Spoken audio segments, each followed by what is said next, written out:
यदि आप भी बिहार बोर्ड से इंटर सत्र 2024 से 26 में नामांकन करा रहे हैं, OFSS के पोर्टल पे आपने आवेदन किया था, तो आप जानते हैं आपका प्रथम मेरिट लिस्ट आ चुका है। तो अभी के इस वीडियो में हम लोग समझेंगे कि अगर आपका नाम प्रथम मेरिट लिस्ट में आया है, ठीक है, अगर आपका नाम प्रथम मेरिट लिस्ट में आ गया है, आपने इंटीमेशन लेटर वगैरह डाउनलोड कर लिया है, तो अगर आप नामांकन वगैरह भी करा लिए तो आपको नामांकन प्रूफ के तौर पर आपको क्या आपके पास होना चाहिए जिससे आप आगे साबित कर पाएंगे कि हाँ आपका नामांकन इस स्कूल कॉलेज में हुआ था। क्योंकि इंटीमेशन लेटर आपका प्रूफ नहीं, वो तो बता रहा है कि आपका नाम आया है, आगे आप नामांकन वगैरह कहां पे करा रहे हैं या छोड़ दे रहे हैं ये तो आप पे डिपेंड करता है। तो इस आपके प्रश्न का जवाब जानने का प्रयास करेंगे। उसके साथ साथ जो विद्यार्थी स्लाइड अप वगैरह करना चाहते हैं उनके लिए क्या क्या ऑप्शन खुल चुका है, और जिन भी विद्यार्थियों का नाम नहीं आया किसी कारण से प्रथम मेरिट लिस्ट में, उनको क्या करना चाहिए कि द्वितीय मेरिट लिस्ट में उनका नाम आ जाए। ये सबसे पहला प्रश्न कि नामांकन प्रूफ आपके पास क्या होना चाहिए, हम लोग चर्चा करें तो देखिए आपका ऑनलाइन नामांकन हो रहा है, ठीक है, आपका ऑनलाइन नामांकन वगैरह हो रहा है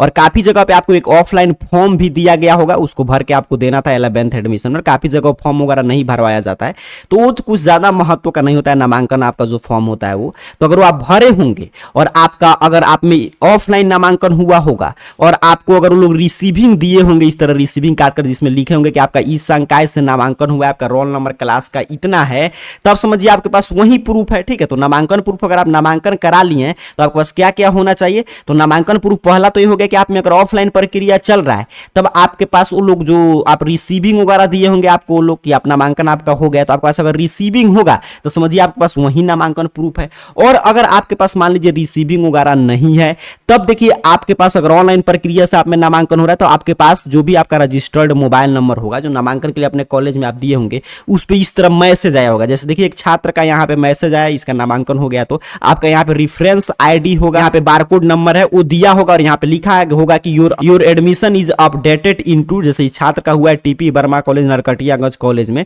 तो उसी तरह आपका भी कॉलेज का नाम होगा और किस स्ट्रीम से हुआ, जैसे इसका साइंस है तो साइंस, आपका आर्ट साइंस कॉमर्स जिससे होगा वो, और यहाँ पे डेट वगैरह होगा, तब भी आपको समझना है कि आपका नामांकन हो चुका है। तो क्लियर आप समझ चुके हैं कि पहला प्रूफ आपको क्या है कि अगर ऑफलाइन नामांकन हो रहा है तो आपको लोग रिसीविंग वगैरह दिए होंगे, तो रिसीविंग बता रहा है कि आपका नामांकन वहीं आपको संभाल के रखना है जब तक कि आपका रजिस्ट्रेशन नहीं हो जाता है, क्योंकि कुछ दिन बाद तो आपका रजिस्ट्रेशन फॉर्म भराएगा, तो रजिस्ट्रेशन फॉर्म भरने में आपको पूरा वहां पे मतलब कि सब्जेक्ट वगैरह चयन आप करेंगे तो तब से तो आपको टेंशन ही आपका दूर हो जाएगा। और ये नहीं कि मान लीजिए आप यहाँ पे नामांकन करा रहे हैं और यहाँ पे अगर आप में नामांकन फॉर्म भरवाया गया और आप मान लीजिए जैसे आप साइंस के परीक्षार्थी हैं तो आप चयन कर लिए मैथ की जगह पर बायो, तो उससे आपको चिंता नहीं लेना, जब रजिस्ट्रेशन फॉर्म भराएगा ना तो उसमें आप सही से विषय का चयन करेंगे, ठीक है। और यहाँ पे जैसे मान लीजिए छात्र का साइंस आ गया तो इसका साइंस नामांकन हो गया, अब ये चाहे तो साइंस में मैथ बायो कुछ भी रजिस्ट्रेशन फॉर्म में अपना ले सकता है। उसी तरह आर्ट्स यहाँ पे आ जाएगा आपका मैसेज में, तो आपका आर्ट्स से समझिए नामांकन अपडेट हो गया, आर्ट्स में आप कोई भी सब्जेक्ट रजिस्ट्रेशन कराते वक्त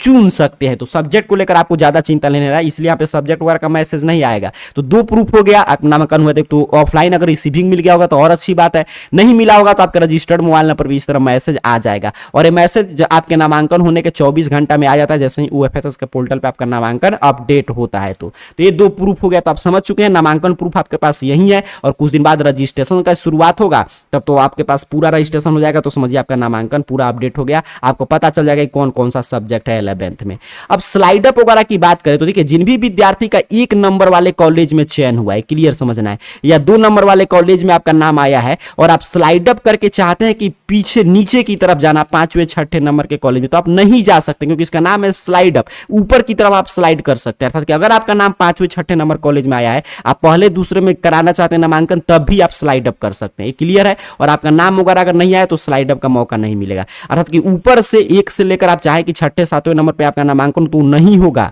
उसके लिए आपको नामांकन छोड़ना होगा, काफी रिस्क लेना होगा, फिर स्पॉट एडमिशन में अगर उस स्कूल कॉलेज में सीट बचा तभी आप नामांकन करा सकते हैं। जिनका नाम नहीं आया है वो क्या करें, जिनका भी नाम नहीं आया है तो उनके लिए OFSS निर्देश दिया है, आपका OFSS के पोर्टल पे देखिए यहाँ पे आपका कट ऑफ लिस्ट वगैरह जारी किया गया कि इस कट ऑफ लिस्ट को देखिए और स्टूडेंट लॉगिन करके, ठीक है, स्टूडेंट लॉगिन वगैरह करके आप चाहे तो पूरा अपने फॉर्म में अपना मतलब कि जो भी नए कॉलेज के विकल्प का चयन कर सकते हैं, या आप चाहे तो यहाँ पे पुराने कॉलेज के विकल्प में बदलाव वगैरह भी कर सकते हैं, तभी आपका नाम आएगा द्वितीय मेरिट लिस्ट। तो अगर आपका नाम प्रथम मेरिट लिस्ट में नहीं आया है तो आपको अपने कॉलेज के विकल्प वगैरह में आपको एडिट का ऑप्शन मिल गया, वहां से आप बदलाव वगैरह कर सकते हैं। नामांकन की पूरी प्रक्रिया समझने के लिए अगर आपका नामांकन हो चुका है तो आपको स्लाइड अप वगैरह का ऑप्शन मिल गया होगा, आप स्टूडेंट लॉगिन करके भी एक प्रूफ अपना देख सकते हैं कि आपका नामांकन अपडेट हुआ है कि नहीं, या आपका नामांकन नहीं हुआ है अभी तक इंटीमेशन लेटर आपको डाउनलोड करना है, या आपको स्टूडेंट लॉगिन करके अपने विकल्प में बदलाव करना है, आपका नाम अगर नहीं आया तो इन सभी जानकारी के लिए आपको AR career point Google search box में सर्च कीजिए इस चैनल का नाम,